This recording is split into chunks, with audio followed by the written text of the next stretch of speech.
today's video, I'm going to teach you how to delete HubSpot account. If you've decided it's time to close your account, I'll walk you through the exact path in HubSpot and share a few helpful pointers so you can proceed confidently and avoid surprises. First, sign into your HubSpot account in your web browser. Use the same login you normally use. If you have access to multiple HubSpot accounts, take a quick moment to confirm you're in the correct one before moving forward, since the action you're about to take is significant. Once you're in, look to the upper right corner of the screen. You'll see your profile picture or initials. Click that profile icon to open your account menu.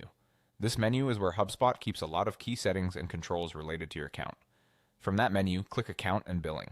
This takes you to the area where you manage your overall account details. On this page, you'll find different sections that relate to your subscription, users, and account status. Locate the tab labeled Delete Account.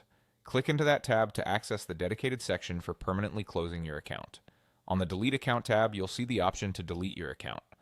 When you're ready, click Delete Account. HubSpot will present important warnings about what this action means. Take a moment to read what's on the screen so you understand the impact. Deleting an account typically removes your access and schedules your data for removal in accordance with HubSpot's policies. You may be asked to confirm your choice, and in some cases you might need to re-enter your password or acknowledge what will be lost. Follow the on-screen confirmation to finalize the deletion. Before you complete that last click, a quick word of advice. Consider exporting any data you might need later, such as contacts, deals, tickets, or reports. Once the deletion process starts, recovering information can be difficult or impossible. If you're part of a team, make sure everyone who needs access has saved what they need. Also, if you don't see the Delete Account tab, you may not have the necessary permissions. Only users with the right level of access can perform this action.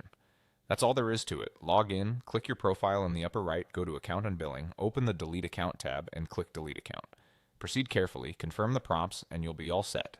Thanks for watching, and I hope this helped you complete the process with clarity and confidence.